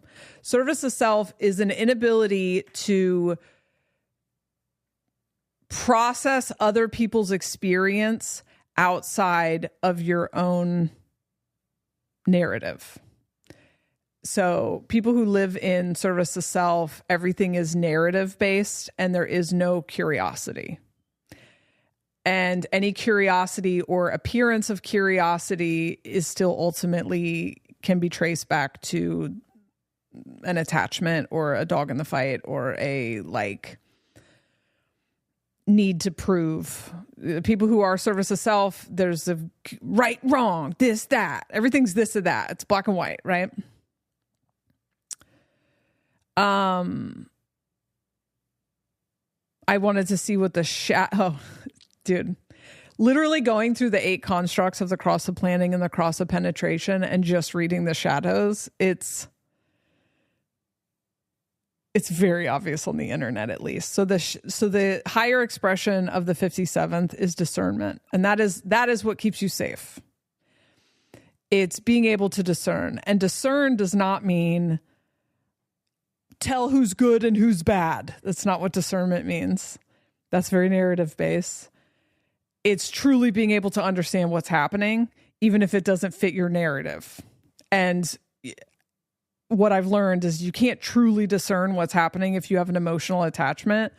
And if you are still playing out your own stories. If you're playing out a story where you're a hero and a victor and everyone else is the bad guy, you're just playing with you're playing with yourself. The shadow of the 57th, meaning if you're experiencing this background frequency in an unconscious state, is unease. Anxiety without clear source. Something is wrong, but you can't name it. Hypervigilance, distrust of the future, needing certainty before moving, over listening to subtle clues about everything, over listening to subtle cues until everything feels like a threat. The gift of 57 is intuition. The body's clear, present, moment knowing. And the city is clarity. No fear, no distortion, just direct seeing. Man, we all been dipping in and out of that shadow, huh? Yeah, a little bit. We all been just riding them waves. A little bit. I know everybody probably, when you just heard that shadow, Yeah. like, oh, shit, oh. Please do not think I'm claiming I haven't spent some time there. You just go ahead and look at my search history if you would like to know. Mine's mostly focused on health OCD, but dude, this is so crazy. Okay. So bringing all of these things together, when we were talking a lot about service to self and service to others 2 years ago, and kind of we spent quite a few episodes kind of trying to figure out, like, what does this mean? By the way, I love this part of the game of reality where weird riddles come out and then you're like, okay, well, where does this actually fit in reality? There's a choice, right? Right now we're moving into fourth density, and there's a split where service to self people are just going to go cannibalize each other, and service to other people are going to move on and build realities together. So from this perspective, that the delineation between the two of these is whether or not you're self-aware and are ready to release your need for narratives and unconsciously playing out stories, right? So the reason that would be a split is because the service to self people want to climb and dominate and put forth their narratives and be in this constant state of this or that conflict. And once you've become like self-aware and can hold complexity, it's just like, yeah, I'm not interested in that. Like, I'm not going to go back and forth with you about this or that, because it's both. If that's what's real for you, cool. But I'm not these melodramas, these unconscious melodramas and power struggles. I'm not doing it anymore. So naturally these are going to become oil and water pretty quickly. And then the service to others people are able to work together because there's no this or that. So it's yours, mine, and ours in a way that is very easy to collaborate, because it's like, oh, here's the neighbor. They don't like this thing, you know what I mean? They don't like the noise that our kids makes. And it's like, okay, well, we have kids and they're going to play in the backyard. So what do you want? How can we work that out together? And when there is an absence of needing to dominate, and an understanding that your version of reality and your needs are as valid as mine, even if we don't agree. Like, the fact that we don't agree doesn't matter. The fact that we're it's very like live and let live, very decentralized, because I'm not trying to be something in your life. Yeah. I'm not trying to control the character I'm playing. I'm not playing a character. You recognize I'm a main character in my own movie, and you're a main character in your own movie, and my needing to I no longer need to cast other people as characters. Yeah. I'm not looking for villains in my movie anymore. Are there, billionaires doing wacky shit that's having an impact on all of us? Yes. Am I able to stop that? No. So what am I going to do? I'm going to navigate it because it's happening, and I'm going to understand what they think's going on, and that's going to help me navigate it. But it's this thing like, if you're you're lost in the woods and there's bears, I'm not going to argue with the bear.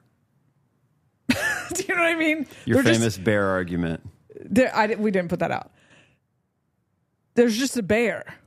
Do you know what I mean? And so it just is the reality. If there is a, hurricane coming in, I'm not going to get lost in the fucking moral question of whether or not it's fair that there's a hurricane. It's just time to navigate the hurricane. Do you know what I mean? And so there is a neutrality there that is just like, we live in a world where there are unconscious billionaires doing things I don't want them to do. I don't want data centers.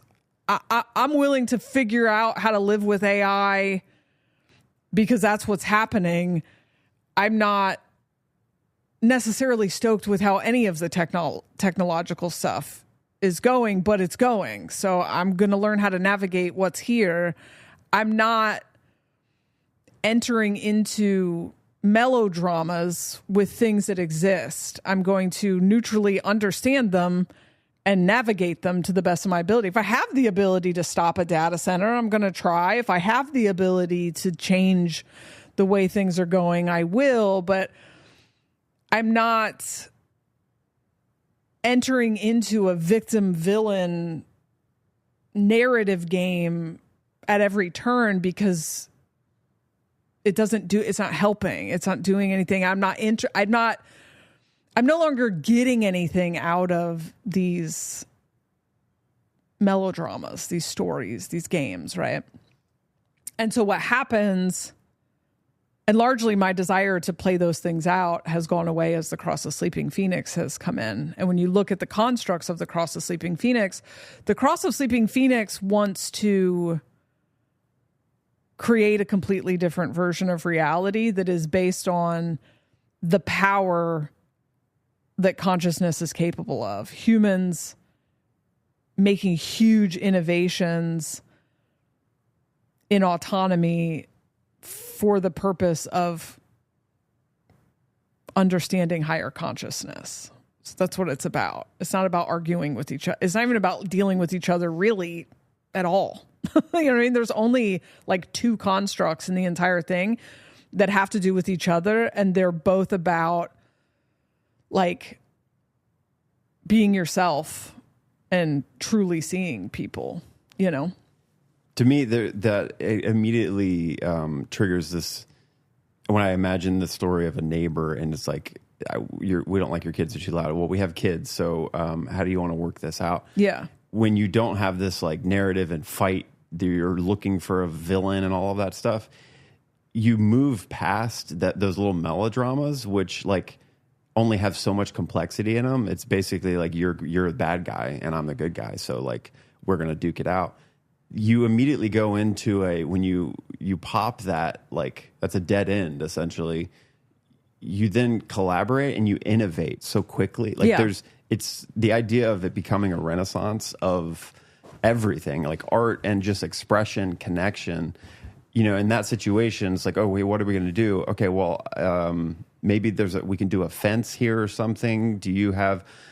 You start to exchange and you can barter and you solve the problem. You become friends in it, and then 2 years down the road, you're business partners, and all these things, these potentials open up when you work into a collaborative way that isn't backed by like even the idea of being like, well, I'm going to just work to collaborate with this person that I fucking hate still, you know? Yeah. It's a lot of that is also stuff I think has to be ironed out, where there's like a performative part of it all, where narratives go into sub forms of like, same way narratives of main character syndrome sneak their way into spiritual enlightenment. And it's like, I'm Jesus, I'm the chosen one. You all need to follow me. Like that those things hide within all of it.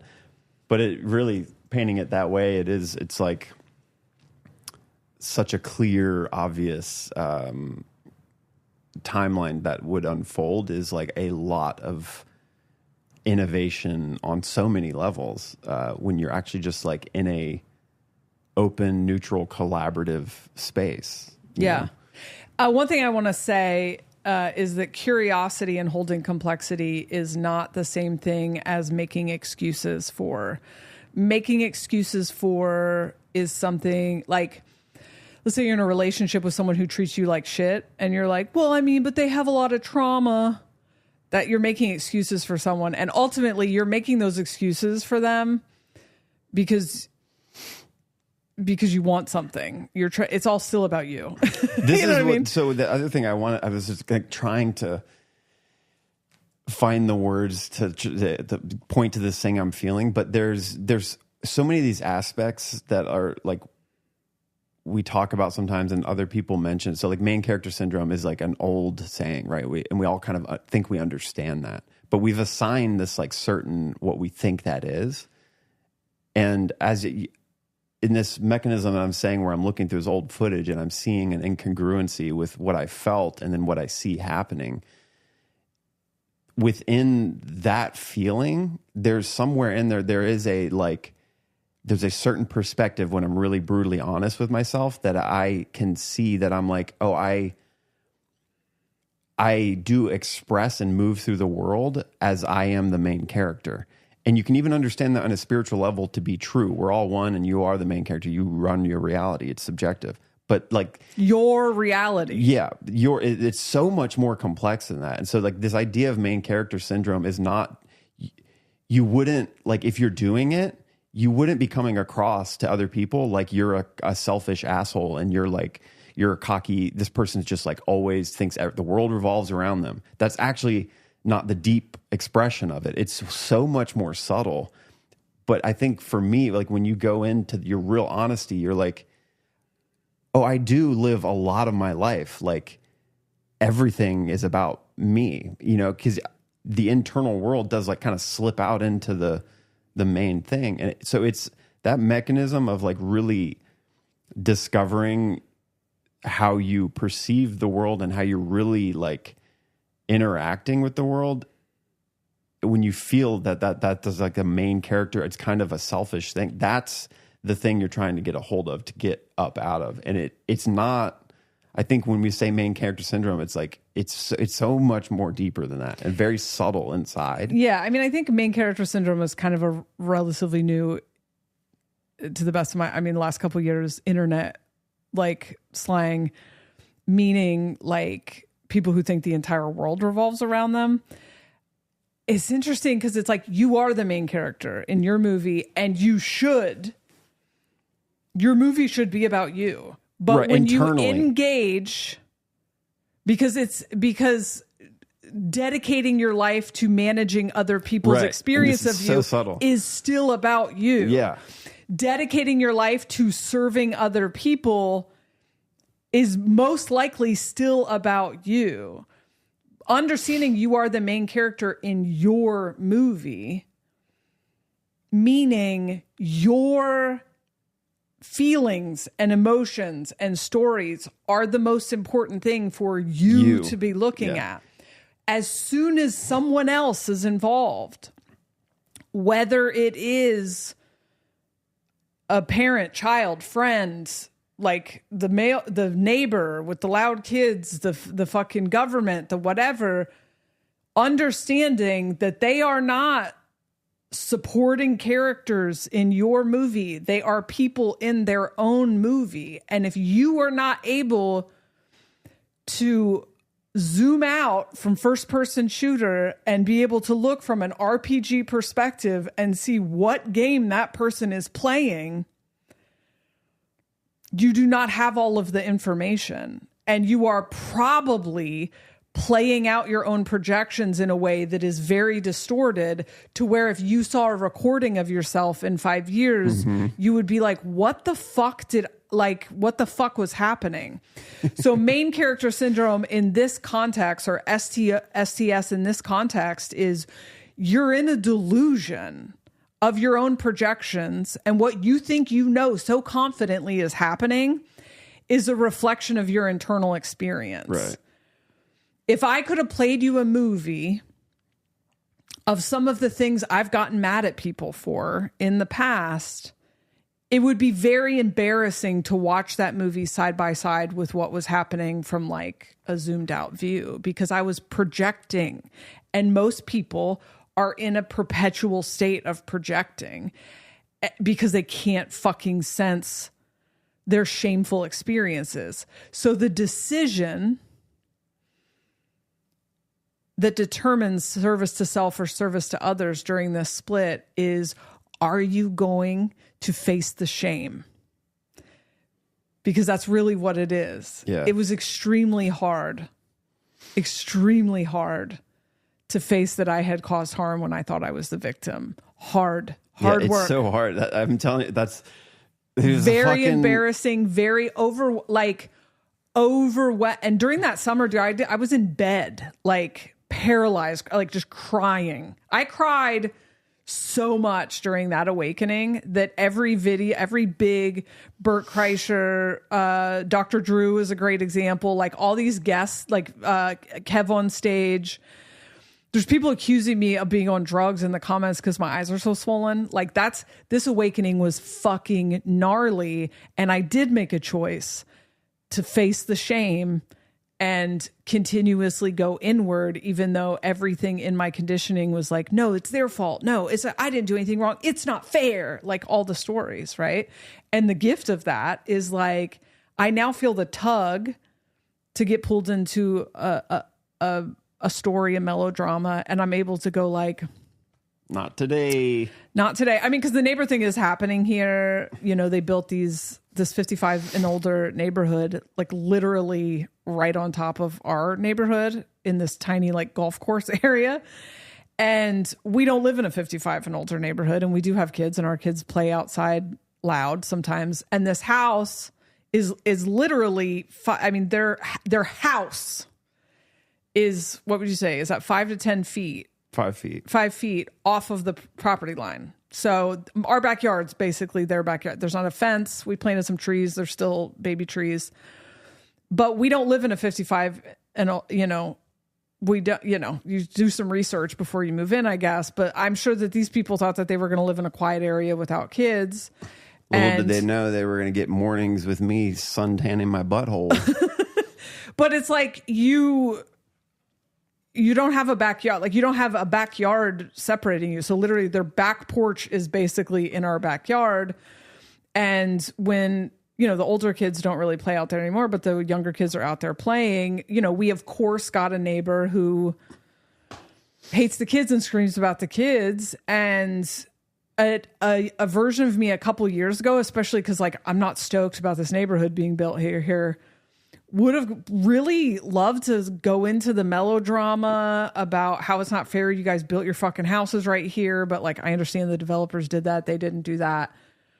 And, you know, whether or not I have the right for my kids to be out there and shit. And I'm just like, sucks to suck. I don't know what to like. It's crazy though, because when I think about that, like there is an energy, like you get so used to creating those narratives, they feel good in a certain way. It's fun. It's an addictive, like, because that's kind of the first thing. Like when Lily was telling that story that they were yelling and stuff, and I was like, wait, what? Like, okay. I was looking for a reason to get like angry and go out there and like defend this whole situation. You know, let me go speak some truth to these motherfuckers. Because there's energy in it. I don't know. There's something, but you can slip into these melodramas that they take over your whole reality. You know? Yeah. Now I'm pissed about that, and I can't even be creative. I can't function. You know, so they're addictive. That's what's like really interesting about it. But it is, as you start to be able to you feel that pull and then go like, I'd rather not. There's other ways that solve it that come up that are so balanced and more collaborative and kind of co-creative with reality that then you actually can solve the problem way easier, less energy. Yeah. And again, more complexity. I was going to say something else earlier. I forget. Yeah. I mean, if they want to come over and communicate, I mean, the reality is the kids are not out there very often, and the backyard is filled with trees, and we put a zip line back there and stuff. So that just is where the kids play. You know, we can be mindful that they're not there late at night and whatever, but I'm just not engaging in like projecting onto them or whatever. You know, I guess the lady was yelling when the kids were in the backyard the other day and was like, they're in our yard.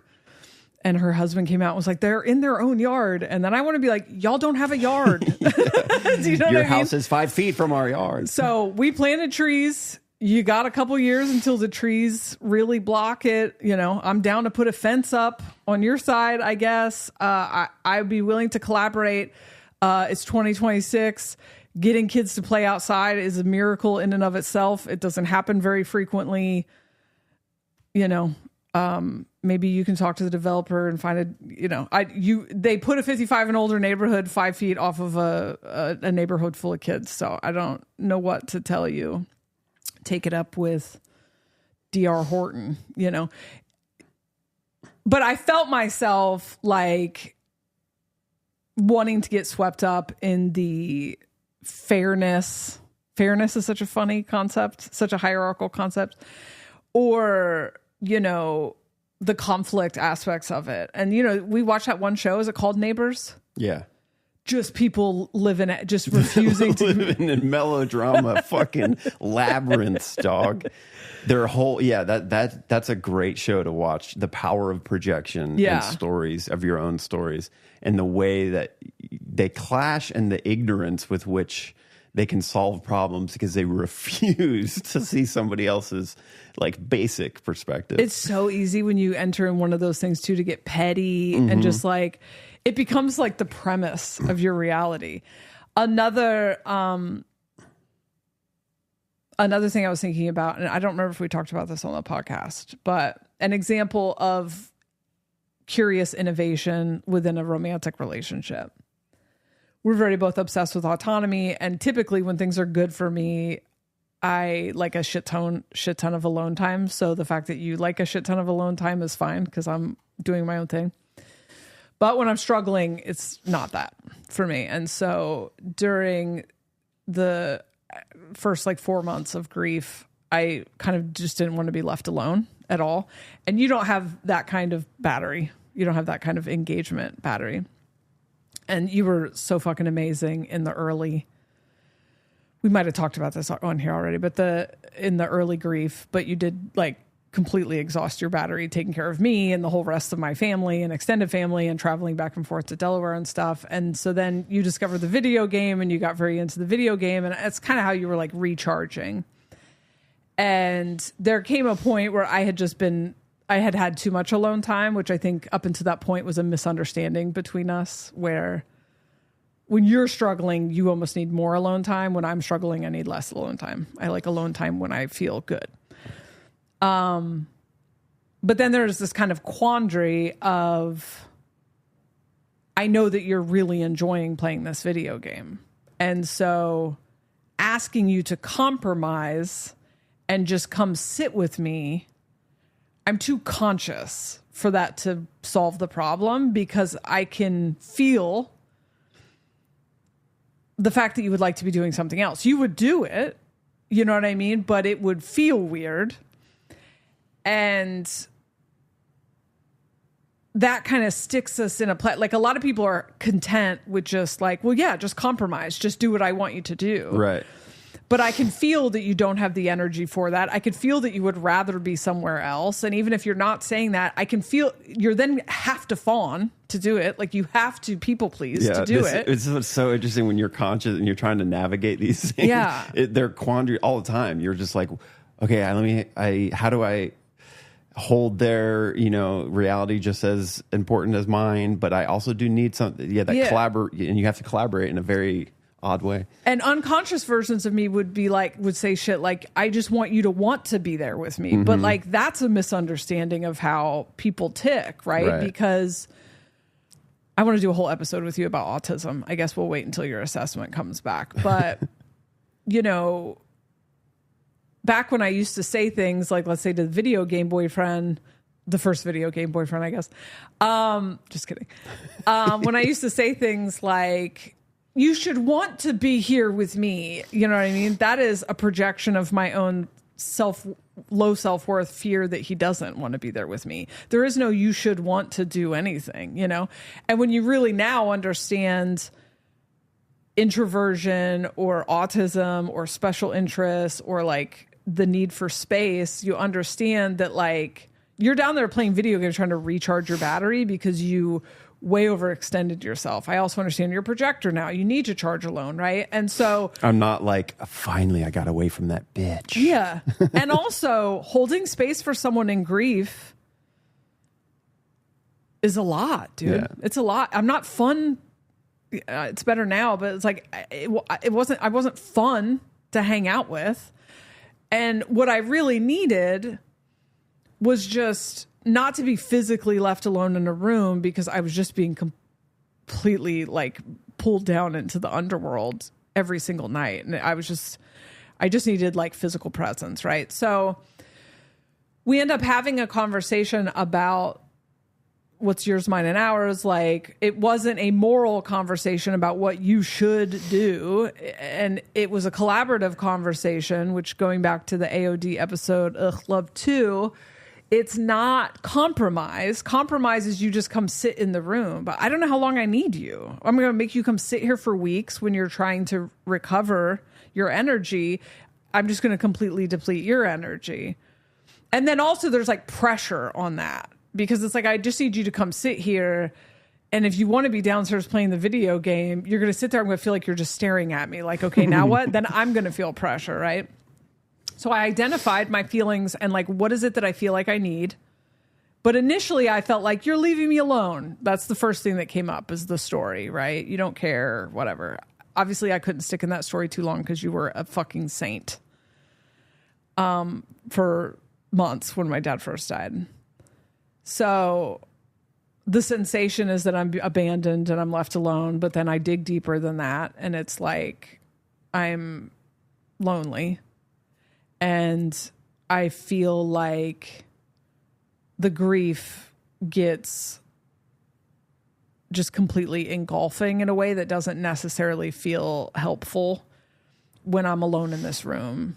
And I would just like to have physical presence in the room. So what we came up with is you brought the video game up to the bedroom.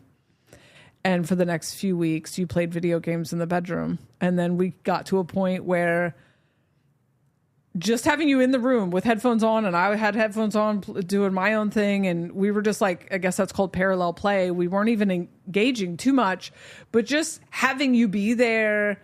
So if I started crying, you could put down your game for a second, come over and comfort me. I just wasn't sinking into, because I was sinking into these holes of like, Mark's going to die, my kids are going to die, there's no point loving anyone. You know, it's not necessarily super helpful to do every single night. Be sucked into that level of the abyss for months on end. After a few weeks, I had really gotten over that hump and was like, I think it was me. But yeah, I got to the point where I was like, I would like this video game not to be in the room. Yeah, and then you went back. And now I have grief wave days. And all I really have to say is I have grief wave days. And, you know, it's you, if you notice or you hear me say that, or I don't know, sometimes it seems like maybe if you notice what I'm posting online, you kind of pick up and you do just kind of naturally, because we're not in this state where you're trying to recover. You just kind of, you know, are around more. And I feel like because it's collaborative, where I understand that I am my own, like you don't exist to orbit me. And so you are your own person having your own experience, dealing with your own energy things or whatever. And so your experience matters. But I feel like in the old relationship paradigm, it was who's right. Yeah. Who should. It's like one of the harder places to try to iron this stuff out is like long-term relationships where they turn into these you get into those patterns of you orbit me, or one person's always orbiting the other, you know? Yeah. It's power struggles. Yeah.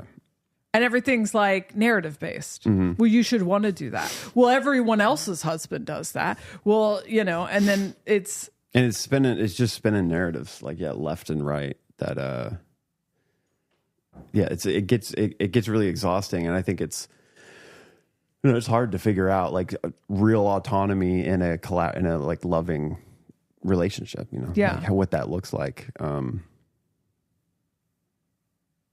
Yeah, it's interesting. We'll talk about this on a future episode, but yeah, I want to do an episode on like autism and ADHD and how neurodivergence is like a permission slip to be different than the baseline norm, and how we've kind of seen what's possible with co-creation, with living in a house with so many people who are neurodivergent and navigating the way in which you like can't standardize anything in a house where everyone has different sensory experiences, different, you know, limitations, the way that people need, you know, transitions to go or things like that. I think it would be a fun topic. Yeah. As a microcosm of what's possible in community. Something that came up when you were talking about the high school thing. Have you seen Flatliners, the original Flatliners? I don't think I have. We have to watch it. So, spoiler alert, the premise of the original movie Flatliners from the 90s is a group of medical students want to see what happens after death. Like one of them, Kiefer Sutherland's like obsessed with this idea. And so they basically take turns medically killing each other and then bringing each other back to see what's on the other side. And what comes back with all of them is their biggest secret. And then they are all haunted by their biggest secret in their real life until they make peace with it in their real life. And the making peace with it for some of them was like making amends, but for making peace with it, it was really just kind of like facing what you're most ashamed of. And so I thought about that when you're talking about the high school thing and this conversation in general of like, where is the decision between service to self and service to others? Because I also just I feel like that's such an area for dogma or like hierarchy. And everyone who talks about it, I go like, you're trapped in a thing, but it's like. It's why I got so interested in it, is that it's so complex and more complex than what most people are talking about. Right. About it. It's so not what you think it is on the surface level. But. So if you're born into a world of service to self because you're born into an unconscious world in which you're shadow boxing your own internal experience but don't know it, the decision to wake up is the decision to face the things you're most ashamed of and integrate them. So facing your own defensiveness, your own fragility, your own projections, your own judgmentalness, your own envy, your own covetousness, your own, I think those are the ones that people are most, your own fear of rejection, your own low self-worth, your own greed. Facing those things, recognizing them, when they come up for you and not letting them turn into a story,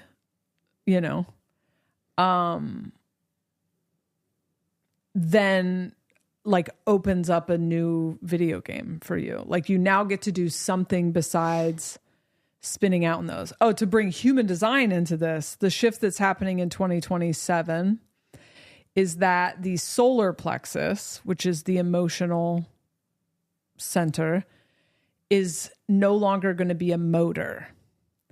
So we have been previously driven by emotions to play out stories according to emotions, and that's no longer going to be a motor.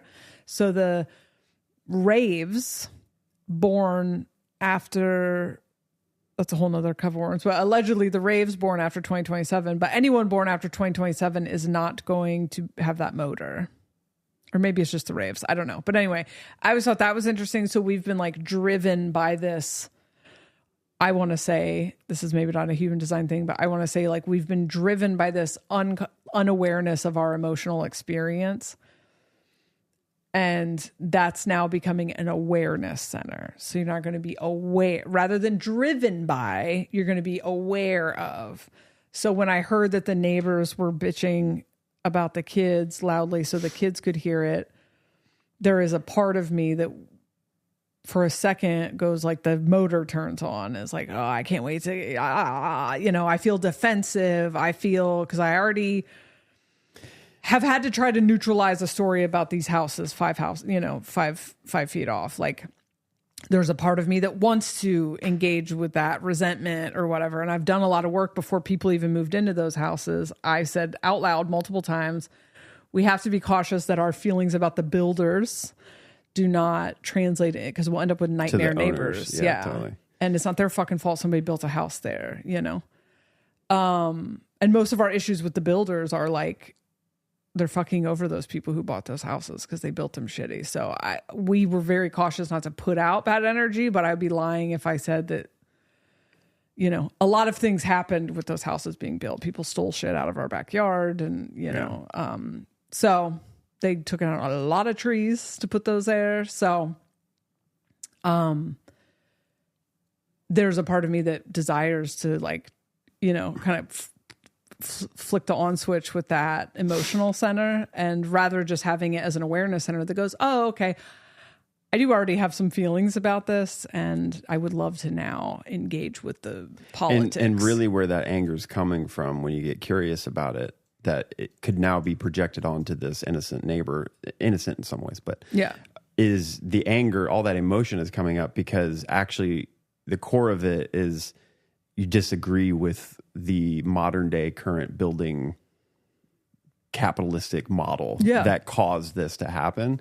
And this is this, reason coming up. Now I can get really angry and play out on this person. It doesn't solve that interaction is not going to fix the building problems that are occurring. And so I was just thinking about it as you were describing it, is like having the solar plexus be the motor center. When you have a emotion that comes up without clocking where that's coming from, it's just fuel in the tank for the narrative. Yeah. And so whatever is most potent, which is usually going to be something you're angry about that you're hanging on to, or whatever that is behind the emotion, you grab that narrative and then that fuels action to do something. And that is all unconscious when you haven't recognized, oh, in this moment I'm angry, but it's not really because this person just expressed their emotion about the kids being too loud. It's actually about the whole building thing. I've been angry about this for months. That is like where you can stop that narrative from coming over, is just recognizing where that comes from. But the difficult thing is, like in my situation, it's shame of being so judgmental about people and then having experiences that I didn't like and pointing the finger at them. And so then having to realize, like, how has that shame been interacting in my life unconsciously?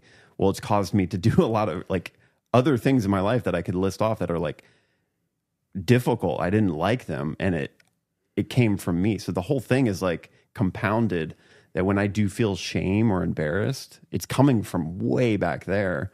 But in my present situation, it's fuel for a narrative that's close by that I can make sense of, to make sure that like I'm feeling shame because of this external thing. It's not me. Yeah. It's not me at all.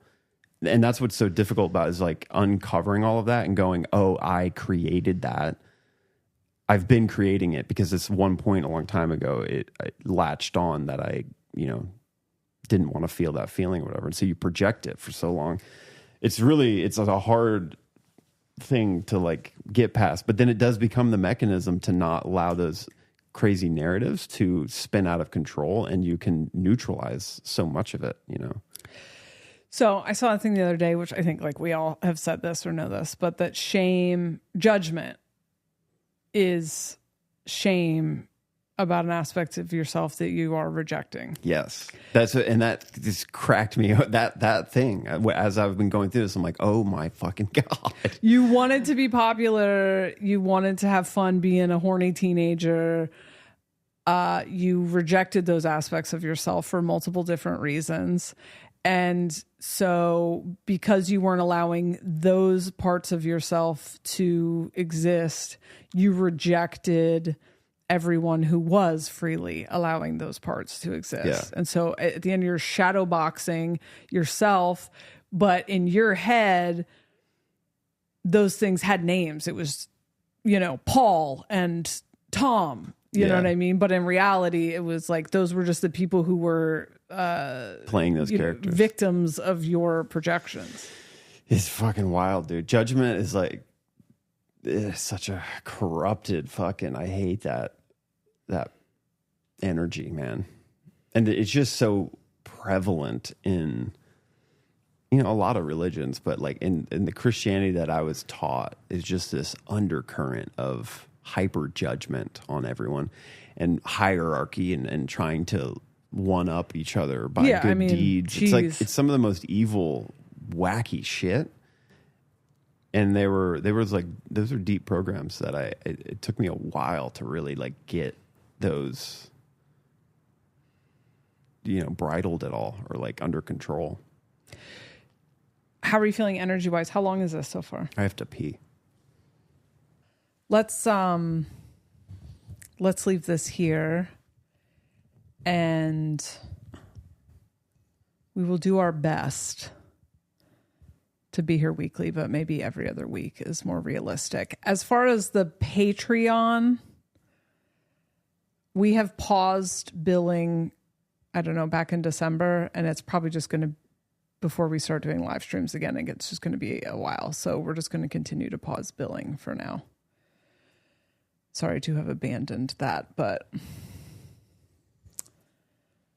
had to scrape some things off the plate to make room for just bawling my eyes out on a regular basis.